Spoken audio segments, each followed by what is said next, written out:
caricaturer le prophète. Euh, Ils avaient parfaitement le droit de le faire. Moi, je me souviens avoir lu des bouquins de Gottlieb, tu vois, la rubrique à braque, le Bien truc sûr, comme oui, ça. oui, bien sûr. Moi, j'adorais ça, mais j'aime autant dire que le prophète, je crois bien qu'il y était. Il partousait avec Jésus et tout, dans des scènes d'anthologie, tu vois, parce que Gottlieb, pour ceux qui connaissent pas, c'est vraiment drôle, quoi, tu vois, c'est de la bande dessinée amusante. Et, et puis assez fin aussi. Alors, des fois, c'est pas très fin, justement. Mais il n'y avait aucun problème avec ça, tu vois. Et puis personne n'a été choqué parce que voilà, c'était pas la même époque, c'était au sein d'une BD humoristique, tout le monde comprenait que c'était pas de la provocation contre les musulmans, parce qu'en plus il y avait aussi Moïse dans la partouze, donc il y avait Ouais. aucun problème. Mais par contre, pour Charlie Hebdo, c'est peut-être pas pareil. Charlie Hebdo, et donc je répète, pour moi, ils avaient le droit de faire des caricatures, c'est pas le problème. Le problème, c'est quelle est leur responsabilité. Est-ce qu'ils n'auraient pas dû se dire, mais déjà, ça n'a pas vraiment d'intérêt de le faire. Le discours qu'on tient avec, c'est pas très intéressant. Ça a déjà été fait chez les Danois. Pourquoi remettre une couche? Et est-ce que du coup, on sert un projet ou pas, tu vois, consciemment ou inconsciemment? Moi, je suis pas sûr que c'était si conscient que ça chez Charlie Hebdo. Peut-être que Philippe Val, qui est un petit peu dans certains cercles un peu atlantiste, on dira, pour être gentil. Peut-être que lui avait plus conscience de ce qu'il était en train de faire, mais est-ce que les dessinateurs, ils avaient tant conscience que ça? Est-ce que c'était pas juste, ah, il y a un dessinateur qui l'a fait au Danemark, on va le faire aussi en soutien. Ouais, enfin, Bon, c'était un peu, ouais, ouais, ça semblait un peu prémédité, hein, parce que c'est vrai que ils ont repris ces caricatures qui étaient parues dans un journal d'extrême droite danois. Ça me paraissait très déplacé dans la mesure où il y avait déjà eu des réactions énormes sur toute la planète hein, après la parution au Danemark. Hein. D'ailleurs, il y avait eu, je crois que c'est l'ambassadeur du Danemark en Irak hein, qui s'était fait agresser, je crois bien à l'époque.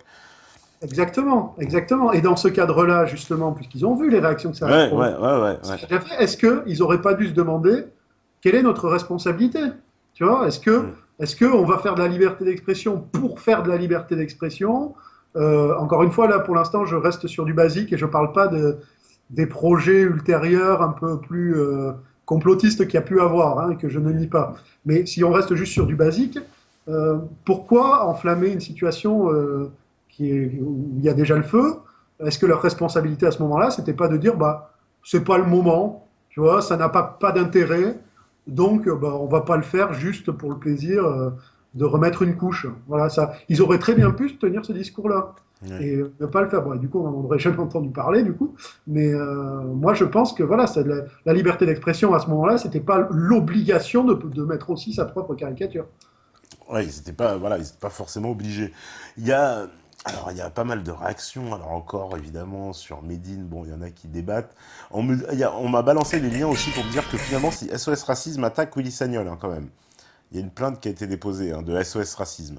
Ah ouais, eh Ouais, ben, tu vois, ouais, je ils ne m'ont mis les savais pas. liens. Donc Ouais. finalement, ils laissent même pas passer ça sur un Non, mec même ça passe pas, tu qui est vois. vraiment insoupçonnable, franchement.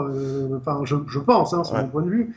C'est vraiment Willy Sagnol, raciste, va falloir me le démontrer, quoi. Mais bon, comme on dit dans ces cas-là, comme disent ces belles associations, elles ne poursuivent pas forcément un homme, mais un propos. Donc le propos peut être raciste sans que la personne le soit forcément, ce qui est génial parce que ça permet de poursuivre à peu près tout le monde et de gratter un petit peu d'oseille dans l'histoire. Ouais, en plus, au passage, ouais, voilà. Et puis Non, en mais plus. faut Et- pas oublier le côté oseille, parce Hmm. qu'il y a le côté idéologique, mais il y a aussi le côté oseille. Il y a des mecs qui en vivent de ces choses-là, et qui en vivent pas mal, j'ai l'impression. Et ça c'est inquiétant. Ouais, parce que Willy Sagnol, comme tu dis, on pense qu'il y a d'autres gens quand même à poursuivre avant, quoi.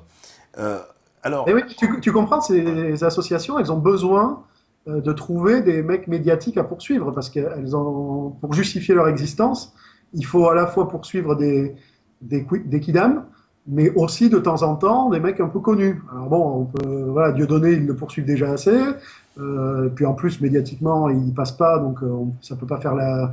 Enfin si, ça peut faire la une des journaux d'ailleurs, on l'a vu l'année dernière, et même un peu cette année, mais tu vois, ils aiment bien poursuivre un peu des personnalités. Alors, l'argument noble, ça va être de dire c'est pour faire un exemple. Tu vois, ah, on est des petits saints, c'est juste pour faire un exemple pour qu'ensuite ça n'arrive pas pour des gens moins médiatiques. Et puis l'autre argument, ça va être non, c'est juste pour se faire un petit peu de pub à eux-mêmes, justifier leur existence, et Ouais. puis un peu d'oseille, je le répète. Alors attends, il y a pas mal de réactions du coup sur ce que tu as dit. Donc Charlie aurait dû s'auto-censurer pour éviter des menaces, sérieusement. Ça c'est Monsieur Pringles. Après il y a Franck qui dit ils avaient le droit de caricaturer le prophète, mais ils avaient aussi le droit de se faire descendre. Ah Après, non, il y a pas mal de réactions là-dessus, hein, tu non. vois. Et non, le droit de se faire descendre, ça n'a plus rien à voir. Je sais que des fois on dit que brûler un drapeau, par exemple, c'est de l'expression, donc on peut estimer, encore ça se discute, que des actes puissent être de l'expression. Mais descendre un mec, là, on n'est pas du tout sur les mêmes, on n'est pas du tout sur les mêmes cas de figure. Enfin, moi là, pour le coup, je peux pas répondre grand-chose parce que ça me, là, ça me paraît tellement absurde la comparaison entre des mecs qui dessinent, aussi choquant que ça puisse être, et des mecs qui te flinguent. Euh, Ouais. je me vois pas trop argumenter parce que quand c'est trop évident, tu vois, je sais même pas quoi dire finalement. Alors il y a pas Ah, mal de par contre, pardon, pour l'autocensure, ouais. là évidemment c'est un débat, c'est-à-dire que le passage entre la responsabilité et l'autocensure, la limite est très très étroite. Et ça, je suis d'accord avec ça. Mm. Euh, effectivement c'est délicat, mais c'est ce que je disais tout à l'heure. Il n'avait pas d'obligation. Tu vois, genre, hop, on a une charte de liberté d'expression, du coup, on est obligé de faire des caricatures. Non. Tu vois, il y avait rien qui les obligeait à le faire pour rester dans le cadre de la liberté d'expression. Peut-être que ça les a encouragés, mais le fait est qu'ils pouvaient aussi ils pouvaient décider de ne pas le faire. Est-ce que c'est de l'autocensure ou pas? J'en sais rien, mais à la limite, je préfère quand même l'autocensure que la censure d'État. Euh, mais, mais c'est un débat aussi parce que l'autocensure est beaucoup plus pernicieuse. Les gens qui refusent de parler de certains sujets parce qu'ils savent que ça va leur apporter des ennuis, du coup, ça rend les censeurs beaucoup moins visibles parce qu'ils n'ont même pas besoin de faire le boulot finalement. Comme je te disais tout à l'heure, ils le font sur quelques cas emblématiques, Sagnol, Dieudonné, Mm. et plein d'autres, Mm. et ils vont le faire sur quelques cas emblématiques pour passer le message, mais du coup, ils n'ont pas besoin de le faire systématiquement, ce qui fait que on n'a pas l'impression qu'il y a quand même un comité de censure permanent sur tous les sujets, alors qu'effectivement, beaucoup de gens vont pratiquer l'autocensure et finalement ne pas exprimer leurs idées par peur des représailles. Je ne sais pas si je suis clair hein, sur ce que je viens de dire. Si, c'est vrai, moi j'ai compris, moi, je pense qu'ils ont compris aussi. Ouais. Ouais. Ok. On me dit, oui, Jean-Paul Garlin, il n'a rien eu, c'est vrai. Lui avait eu des propos qui avaient été jugés, ben voilà, offensants pour certaines personnes, et pourtant, ça n'a pas été jugé comme étant offensant. C'est vrai, il n'a rien eu. On me dit, Excuse-moi, là, je reste bloqué parce que vous avez mis le chat enfin, vous l'avez affiché sur la vidéo, donc du coup, j'ai vu que j'étais un sosie vocal de Soral. ah ouais, j'ai pas vu ah non, C'est- mais il a mis le chat, mais t'as troll, non? C'est pas possible. Attends. Et Non. là, pour le coup, je suis très choqué. Je pense que là, cette personne devrait être bannie. Ah oui, bah ça vient de. Ah bah oui, ça vient Voilà, donc de. si tu mets des Ça vient links, d'arriver, je l'avais pas vu, tu vois. Moi, ça actualise moins vite chez moi. ok, ouais, non, je sais pas quoi répondre à ça. J'en ai vu deux des Ah, remarques. on me dit que Garlin a été condamné. Bah alors, faut savoir, mettez-vous d'accord. Tout à l'heure, on m'avait dit qu'il n'était pas condamné. Je sais pas. Moi, je sais pas s'il a été condamné ou pas. Alors, vérifiez l'info, en tout cas. Ouais, je sais pas non plus. Alors, on me dit, vous n'arrivez pas à comprendre que la liberté d'expression ne s'applique qu'à ceux qui s'expriment. Ça, c'est joli bien dit quand même. C'est Oui, vrai c'est que joli. Attends, j'essaie de comprendre la phrase. ouais. La liberté d'expression ne s'applique à ceux qui s'expriment, entre guillemets. C'est toujours ceux qu'on va censurer, mais ceux qui écoutent, bon, bah, ils ne craignent rien, mais en même temps, c'est quoi alors? C'est la liberté d'écouter qu'il faudrait pouvoir réguler. Alors, je comprends pas ce qu'elle veut nous dire exactement. La liberté de penser, s'ils pouvaient le faire, ils essaieraient de le faire. Ils Hein. essaieraient de le faire, ouais. Juste, c'est un peu délicat pour l'instant. Il n'y a pas encore la technologie pour voir ce que pense. Mais tu as vu que depuis ce que certains ont dit, je ne suis pas Charlie, plusieurs personnes au gouvernement notamment Ouais, ont eu l'idée qu'on essaie de débusquer les indices qui permettent de ouais. révéler la pensée. Tu vois, c'est-à-dire, est-ce que celui qui dit je ne suis pas Charlie, il va falloir quand même fouiller pour aller voir ce qu'il pense vraiment, hein. C'est très important. Et puis le rééduquer, hein, on en est au camp de rééducation. Apparemment, c'est très important que nous soyons tous sur la même ligne sur ce sujet. D'accord. Bon, finalement, Guerlain, on me dit qu'il aurait... Bonsoir à celui qui me dit bien le bonsoir, c'est très gentil. Ah bah, on te dit bonsoir tout à l'heure. On me dit qu'effectivement, il a eu 2000 euros d'amende. Bon, voilà. C'est pas très cher payé. C'est vrai que pour du Guerlain, c'est pas cher payé. On me dit Rokhaya Diallo n'a jamais été condamnée, pourtant elle est une militante raciste ayant tenu des centaines de fois des propos racistes. Bon bah c'est Anicette. Hein. Elle a participé à des colloques contre le racisme anti-noir, mais veut se faire interdire la notion de racisme anti-blanc. Quand Hollande a été élu, elle a dit publiquement qu'il s'agissait encore d'un homme blanc. Elle a donc le droit de dire qu'il y a trop de blancs. Elle n'a jamais été condamnée pour rien, donc le racisme est légal en France. Voilà, Anicette de Nivopod, qui nous dit Ah qu'elle... non, mais je ne sais pas si tu as remarqué, mais le racisme anti-blanc n'est pas du racisme. Bah oui, ça, c'est une réalité. C'est pour ça que le post, il est intéressant. Que moi, j'en ai parlé, tu sais, dans ma musique, il y a très très longtemps, il y a déjà plus d'une dizaine d'années, où effectivement, je m'étonnais de voir que le racisme anti-blanc n'était pas reconnu comme un racisme, en fait. Hein, limite, il était justifié. C'était un racisme qui trouvait sa justification dans, on va dire, le passé, évidemment, colonial et esclavagiste de la France, qui justifierait donc que le blanc puisse être victime de racisme, et en revanche, s'il lui exprime quelque forme de racisme que ce soit, il est immédiatement, alors là, j'ai envie de dire, c'est le coup près, le double katana qui s'abat sur toi, quoi. Oui, ils vont te dire parce que les blancs sont majoritaires, donc Voilà, exactement. C'est c'est grave. l'argument même d'SOS Racisme, exactement. Voilà, c'est ça. C'est-à-dire, ils vont te dire que ouais, c'est les communautés, si tu veux, qui sont pas majoritaires, pour lesquelles le racisme devient grave, parce que elles sont en situation d'infériorité numérique, on va dire, et donc peuvent être davantage persécutés, alors que les blancs, en gros, bon, bah, c'est pas très grave d'avoir quelques remarques racistes envers eux, puisque de toute façon, ils sont majoritaires, il leur arrivera rien. Grosso modo, c'est ça qu'on veut dire. Sauf que quand on parle de racisme, je suis désolé, quand tu as un mec qui est seul contre un groupe de 3 ou 4 qui vont qui vont l'insulter et peut-être un peu le tabasser, il a beau être majoritaire au niveau du nombre de gens de sa propre couleur dans son pays, ça l'empêchera pas de se faire tabasser, hein. Donc bon, c'est pour moi argument irrecevable évidemment, mais on sait bien pourquoi c'est faire tout ça, c'est-à-dire que on a quand même cherché à morceler beaucoup la société française entre, tu vois, sur un modèle communautaire où les communautés, afin de ne pas avoir une communauté nationale soudée, on va faire des communautés internes divisées. Et quoi de mieux que de dire que c'est raciste envers toi. Quoi de mieux aussi de l'autre côté, parce qu'il y aurait un côté égalitaire, tu vois, si on pouvait se plaindre des deux côtés. Donc, c'est pas mal aussi de frustrer un petit peu la population majoritaire en lui disant, toi, par contre, t'as pas le droit de te plaindre. Tu vois, t'as beau entendre nique les Français, nique les Blancs, nique la France. Mhm. Là, toi, tu te plains pas, parce qu'après tout, les pauvres, ils ont été victimes de la colonisation. Donc, t'es en méchant, qui se plaignent comme ils veulent. Euh, c'est, tu vois, ça crée quand même, en termes de délitement de la communauté nationale, c'est quand même génial. Il n'y a rien de mieux que ça. Et pour ceux qui parlent de guerre civile et tout, bon, guerre civile larvée, on va dire, c'est-à-dire les gens enfin, se reconnaissent de plus en plus dans des groupes, soit ethniques, soit religieux, euh, soit nationaux d'ailleurs, mais d'autres pays, tu vois. Tu vas avoir les mecs d'origine algérienne et tout qui vont se reconnaître une parenté entre eux, ou les Tunisiens, ou les Marocains, etc.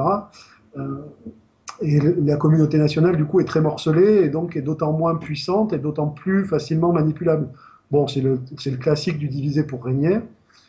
Et je pense que toutes ces lois sur le racisme et tout, visent essentiellement à ça. Ce qui ne veut pas dire qu'avoir un comportement raciste serait tout à coup quelque chose de bien, tu vois, parce que ça serait subversif, j'en sais rien. Non, pas du tout. Mhm. C'est pas ça. Mais il ne faut pas non plus se laisser avoir par le piège que ça constitue, parce que pour moi, tout ce qui divise notre communauté nationale est quand même assez nocif. Donc là, on s'est éloigné de la liberté d'expression, mais Ouais. Voilà. Ouais. Bon, Et mais... juste, j'ai lu Ouais. ouais, tu vois, je devais pas lire, j'avais dit qu'il ne faudrait pas que je lise.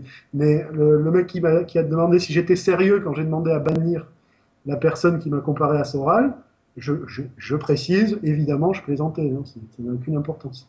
Oui, non, Peut-être mais que ils j'ai trop comprennent écouté pas. Soral dans ma jeunesse et que du coup, ça a déteint sur moi. Ouais, c'est ça. C'est comme ce Benny Bab qui nous dit oui que Meta TV fait la même chose que les médias mainstream. Bon, déjà, il n'est pas obligé de rester. Hein. Ne te fais pas souffrance, Benny Bab. Ne reste pas. Hein, première chose. Et seconde chose, je crois que dans les médias mainstream, tu vois, justement, dans les débats comme ça, tu vois, ton genre de commentaire ne passerait pas. C'est ça la différence. Donc, laisse-nous continuer le débat avec ceux qui ont envie de le faire. Et si t'as pas envie de continuer le débat, ne continue pas. Mais ne viens pas nous dire que on fait du BFM, hein, ou alors bah va sur BFM direct et puis c'est tout. Hein, tu sais, on va pas, ça sert à rien de venir pleurer, hein, tu vois non plus. Hein. Ah, ça me Mais fait bon, c'est de peur. la liberté d'expression. Moi aussi je l'ai. J'espère Voilà, ça vraiment qu'on s'utilise n'a dans les pas. deux sens. Pardon? J'espère vraiment qu'on a, genre, je disais, j'espère vraiment qu'on n'a pas un discours qui ressemble à ce qui se dit sur BFM, parce que je pense que c'est un petit peu plus subtil ce qu'on est en train de dire. Ah bah faut croire que non. Tu vois, Benny Bab lui il Enfin, considère que c'est du BFM, ce que tu c'est pas parce que sur BFM ils disent il doit tous pas qu'ils sont regarder pour la souvent liberté. BFM, remarque non plus. Mais bon, c'est, je sais pas. Non, non, c'est vrai. Mais c'est pas parce que sur BFM ils disent qu'ils sont pour la liberté d'expression qu'ils disent exactement la même chose. Mais c'est ça, oui, mais c'est ça, ça paraît difficile à faire comprendre. Ouais. Parce que pour le moment, il y a eu plein de remarques intéressantes et je crois pas que j'ai jamais entendu ce genre de discours à BFM. Mais bon, ça ne tient qu'à moi. Et ce soir, c'est la liberté d'expression. Même les plus grands trolls peuvent s'exprimer. Allons-y. Vous, de toute façon, vous attendez pas ce soir-là pour vous exprimer. Alors, qu'est-ce que vous me dites encore? Voilà, il y en a qui confirment, tu vois, ta ressemblance avec Soral. Waouh, la voix de Soral. Notez qu'une pensée construite est censée s'auto-censurer nécessairement. Par exemple, un gamin qui dit une connerie, on lui explique pourquoi. Condamner judiciairement un gamin de 8 ans revient à acter l'échec de l'éducation en général. Même pas être capable d'expliquer à un gamin la bêtise qu'il a dit et prétend l'éduquer, c'est juste contradictoire. Age qui nous dit ça. C'est vrai que là, on a vu, c'est en ce moment, avec cette folie qui s'est emparée, voilà, un enfant qui a été poursuivi pour apologie d'actes terroristes. Là, ça devient surréaliste. Là, on est dans le monde d'Orwell, là, carrément. Oui, on est dans le mode d'Orwell, c'est clair. Et encore que dans le mode d'Orwell, c'est justement les enfants qui font qui, qui, qui dénoncent les parents, justement. D'ailleurs, c'est une vision assez intéressante. C'est les enfants qui font la loi, enfin, pardon, qui font de la délation sur ce que quand les parents pensent mal. Et c'est une vision que je trouve intéressante. Mais effectivement, là, sur le cas de l'enfant poursuivi, enfin, déjà, ce que je trouve génial, c'est que le directeur d'école, c'est ça, il avait 8 ans, c'était pas un collégien, hein, Non, pas du tout, ouais. ouais. Déjà, le directeur d'école, donc, son réflexe, c'est d'appeler la police, quoi, d'appeler le procureur. Enfin, ou peut-être qu'il a juste signalé ça à sa hiérarchie, et que la hiérarchie, elle, a signalé le cas au procureur. Enfin, tu vois, moi, je suis dans le domaine de l'éducation, et déjà, rien que cette façon de faire, c'est un échec énorme. Pourquoi ils n'ont pas réglé ça en interne? Pourquoi tout de suite passer par la police ou le système judiciaire? Je ne sais pas. Est-ce que tu as presque l'impression qu'il y avait des consignes pour trouver des cas et en faire des emblèmes, tu vois? Dès que vous voyez un cas, signalez-le tout de suite. D'ailleurs, le fait est que la ministre, Madame Vallaud-Belkacem, a fait passer des mails à tout le corps éducatif pour dire qu'il fallait être très vigilant et signaler immédiatement, notamment aux directions académiques, tous les cas où des gens disaient qu'ils n'étaient pas Charlie, ou quand la minute de silence n'était pas respectée. Tout ça, ça existe. Hein. Et effectivement, ils font un petit peu la chasse euh, à, au, à ce discours, mais pourquoi en fait? Je sais pas exactement quel est le but derrière. Est-ce que sans doute c'est d'instaurer un climat et en instaurant un climat de pouvoir faire passer certaines lois liberticides qui vont pas manquer de tomber quoi. Ouais. On me dit, quand une minute de silence égratignée en vient à être considéré comme un acte terroriste de la maternelle à la maison de retraite, on passe de la liberté d'expression à l'euthanasie d'expression. Je trouve ça pas mal. C'est Odile qui dit ça. Ah Tiens. ouais, pas mal. Elle a raison. C'est vrai que là, on a connu quand même des grands extrêmes. Mais tu sais, ce qui me faisait marrer, c'est que moi, j'imaginais les mecs de Charlie Hebdo, tu vois, le professeur Choron et co. Euh, je les imaginais pendant une minute de silence, tous en train de montrer leur cul, tu vois. À la limite, je suis Charlie, tu montrais ton cul pendant une minute de silence. Si tu voulais vraiment leur rendre hommage. Parce qu'il n'y en a pas un qui l'aurait respecté, cette minute de silence. Donc c'est très bizarre de dire à la fois, vous êtes Charlie, c'est une obligation, et dans le même temps, de, de- de suspecter la moindre personne qui... Tu vois, c'est-à-dire, on ne supportait pas le manque de respect aux victimes, alors que les victimes en question, leur cheval de bataille, c'était justement l'irrespect. C'était on ne respecte rien, il n'y a aucun sacré, et on se fout de la gueule de tout. Ouais. C'est- je Oui, trouve ça ça c'est vrai, oui. c'est très paradoxal finalement, et c'est là que tu vois toutes les contradictions qu'on a. Et Voilà. on me dit, c'est vrai, alors ça c'est un truc qui revient souvent, on a le droit de dire ce qu'on pense sur toutes les religions. Donc ça, c'est vrai que ce débat religieux, est-ce qu'il n'est pas un peu, j'ai envie de dire, biaisé en France entre justement des médias qui tapent sur les musulmans, on va dire, presque à l'aveuglette, hein, on tape dès qu'on peut, et puis de l'autre côté, le fait même, en fait, d'émettre une critique sur l'islam ou sur les musulmans et immédiatement une réaction sur disproportionnée de la communauté musulmane. Est-ce qu'on n'est pas un peu dans ça? Je sais pas, moi j'ai l'impression on a un peu le phénomène de la bouilloire, si tu veux, où d'un côté on nous montre, regardez, il y a des musulmans qui font toutes sortes d'actes que tout le monde trouve dégueulasses. D'un autre côté, ne vous plaignez pas de l'immigration et ne vous plaignez même pas des musulmans, parce que le mot d'ordre c'est quand même attention, pas d'amalgame, tu sais, c'est toujours le mot d'ordre. On te montre un canard et on te dit interdiction de dire qu'il fait coin-coin, si tu veux. C'est-à-dire, tu n'as pas le droit de. T'es à la fois, on te montre toutes les raisons de te plaindre et on t'interdit de te plaindre. Et moi, je pense que, pour ça que je parlais de la bouilloire, ça fait monter la pression, si tu veux. Parce que tu as envie quand même de lâcher un peu du lest, même de tenir des propos un peu cons, parce que sur l'islam, il y a beaucoup de nuances à apporter. Tu vois, tous les musulmans en France sont pas les mêmes. Tu as des musulmans qui boivent et qui pourtant se reconnaissent toujours dans l'islam. Et d'ailleurs, leurs potes musulmans qui ne boivent pas les reconnaissent quand même dans l'islam, même s'ils leur disent quand même, faut que tu arrêtes de boire, c'est pas bien par rapport à la religion. Tu vois, donc c'est quelque chose de très complexe, l'islam, et il y a beaucoup de nuances, et il y a pas, c'est pas quelque chose d'absolu en France. La communauté musulmane, elle est ultra diverse. Et donc, on te dit pas d'amalgame, on te dit d'un autre côté, oh là là, mais il y a quand même des attentats en préparation, parce que ça, le climat de terreur, on te le fait bien sentir, on te dit dans sans arrêt, attention, un autre attentat va arriver qui sera encore pire, tu vois, tu es censé te dire, oh merde, quand est-ce que ça va arriver? Est-ce qu'on est dans 24 heures chrono, ou, tu vois, à tout moment, ça peut péter partout, sans doute, comme je disais tout à l'heure, pour justifier la mise en place de pas mal de mesures. Mais on reste toujours dans le côté, tu ne dois pas te plaindre de l'immigration, alors que ça paraît quand même logique de faire un lien, si tu veux, entre le... Alors, essayons d'être subtils. Le fait qu'il y a une immigration massive qui a amené beaucoup de musulmans à venir en France, et a donc créé une communauté musulmane de plus en plus grande, fait qu'il a été impossible d'assimiler, si tu veux, une grande partie de ces nouvelles populations. D'autant que tout le système d'assimilation a été complètement balayé et que d'ailleurs c'est devenu un mot tabou, assimilation, c'est méchant, il paraît que ça fait référence aux colonies, donc c'est du racisme, c'est pas bien l'assimilation, on parle d'intégration, bon, on ne sait plus quel mot trouver, et ces populations-là, non assimilées donc, ben forcément ça crée des comportements de rejet très très forts, tu vois.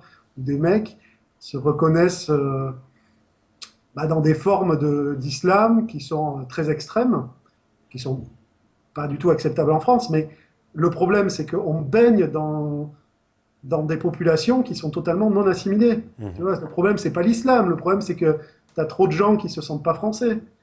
C'est que et qu'on les a encouragés à pas se sentir français en disant que la France a été monstrueuse avec leurs parents, tu vois, en les traitant mal quand ils étaient là, en colonisant leur pays avant.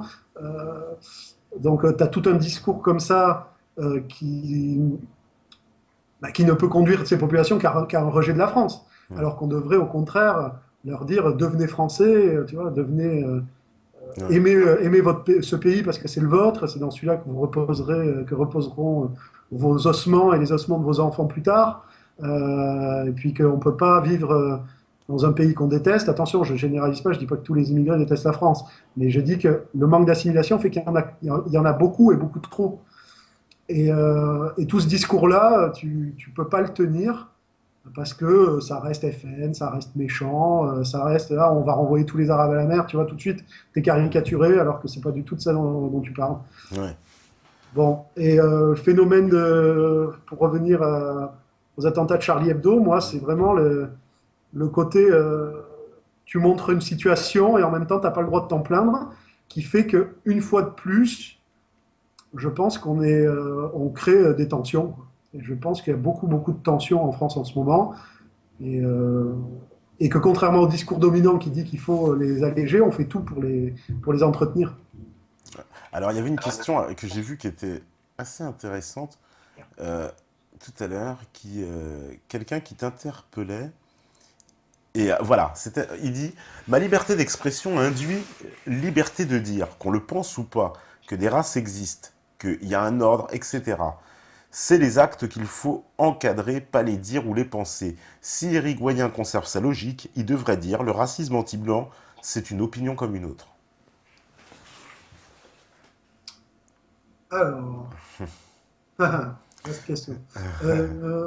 Il a parlé du QI, là, à un moment, c'est ça? Ouais, il dit, en fait, en gros, ouais, voilà, qui dit que après tout, vu qu'il a le droit de penser ça, c'est que, voilà, il dit que de toute façon, on pourra pas empêcher de penser ce que tu disais au début, et que finalement, bah, après tout, le racisme anti-blanc, c'est qu'une opinion parmi les opinions, quoi. Tu sais quoi? Je vais pas me perdre dans le débat parce que c'est un conseil que je donne toujours. Et quand je militais un peu plus, que je donnais ce conseil tout de suite, ne jamais se perdre dans des débats sur le racisme sans avoir demandé à la personne en face de définir ce qu'est le racisme. Oui, Parce que, parce que moi, quand je parle de racisme, je parle d'actes. Pour moi, le racisme, c'est de taper un mec parce qu'il est noir, de le taper parce qu'il est juif, de le taper parce qu'il est blanc. Tu vois, un mec qui dit, toi, t'es blanc, vous me gonflez les blancs, je vais te taper. Il n'y a pas de débat pour moi. Là, effectivement, c'est du racisme, et c'est du racisme condamnable parce que c'est un acte. Sur le QI, moi, je ferai remarquer, on a parlé du premier amendement tout à l'heure, je vous signale qu'il y a des études, enfin pas forcément officielles évidemment, mais il y a des débats sur le QI aux États-Unis sans aucun problème. D'accord? Vous pouvez aller sur le Wikipédia américain et taper QI, enfin IQ, et, euh, et vous allez voir la carte des QI ouais. sur Wikipédia. Vous allez voir la carte des QI par pays. Hop, QI au-dessus de machin, QI au-dessus de truc. Il y a les juifs ashkénazes sont particulièrement fiers parce que je crois qu'ils ont le record, là, un QI moyen au-dessus de 130, je sais plus Encore le quoi. hasard. Voilà. Ensuite, tu as les Chinois qui sont très hauts, enfin, les Asiatiques. Les Européens, c'est un peu moyen, tu vois. Et puis alors après, en Afrique, ça descend. Et eux, il n'y a aucun problème là-dessus, tu vois. Ça te tombe totalement sous le coup de la liberté d'expression, alors que ce soit raciste ou pas, il n'y a aucun problème à faire des études de QI là-bas. T'en fais une en France, alors là, tu auras tout le monde sur le dos, mais sans aucun problème. Donc, c'est ce que je te dis. Je ne veux pas tomber dans le piège, et vraiment, ça, si les gens qui m'écoutent et qui veulent militer un peu, ne vous perdez pas dans un débat avec quelqu'un qui vous parle de racisme sans lui avoir fait le définir, qui définit ce qui est pour lui le racisme, et à la limite, vous contrez justement son argumentation parce que vous allez pouvoir vous appuyer sur sa définition pour vous rebondir. Et c'est comme ça pour à peu près tous les termes utilisés par le système, parce que moi, dans mon livre, je parlais beaucoup de tous les nouveaux termes. Tu sais, ça rejoint Orwell qui parle Ouais. de, de la double pensée, et puis... merde, je ne retrouve pas le mot. Comment ça s'appelle, la façon de refaire des termes dans Orwell. Bon, je perds mes mots, c'est pas grave. Et justement, tous les termes qui sont utilisés par le système, et qui ne veulent plus dire grand-chose, forcez votre interlocuteur avant, en préliminaire, forcez-le à le définir. Et vous verrez que vous, tout de suite, vous aurez beaucoup plus de facilité à argumenter. Parce que sinon, vous allez vous perdre, parce que vous allez parler du racisme, mais la personne en face de vous ne pensera pas du tout au même type de racisme que celui dont vous parlez, donc vous ne comprendrez pas. Voilà, donc si la personne là, qui a fait cette remarque, à la limite, veut donner sa définition du racisme, après, je peux éventuellement rebondir dessus. D'accord. Bah écoute, on en reparlera de toute façon, voilà, dans la troisième partie, puisque là c'est l'heure de la petite pause, la pause thé, et puis on revient juste après. De toute façon, ils sont chauds bouillants. Voilà, novlangue, ils me disent novlangue. Eh ben on va parler de ça, puisque Non, mais je sais même pas comment j'ai pu oublier le terme, puisque je te dis, dans mon bouquin, j'en parle. Mon bouquin est un roman, hein. ah Mais bah là ils ont été au taquet. Hein. voilà. J'ai eu 10 messages de novlangue. Bon Et bah oui, merci voilà, mais c'est tellement aux évident. réactifs à ceux qui suivent. Hein. Jebel, voilà, VG 01, Fange de Brie, Noël, Metzaga, Valigomou, Victor Doom Bien, Doom. bien joué, les gars. Voilà, vous êtes OP, vous suivez, c'est parfait. Et ben nous on fait la petite pause, postée, et puis après on revient à vous, la régie.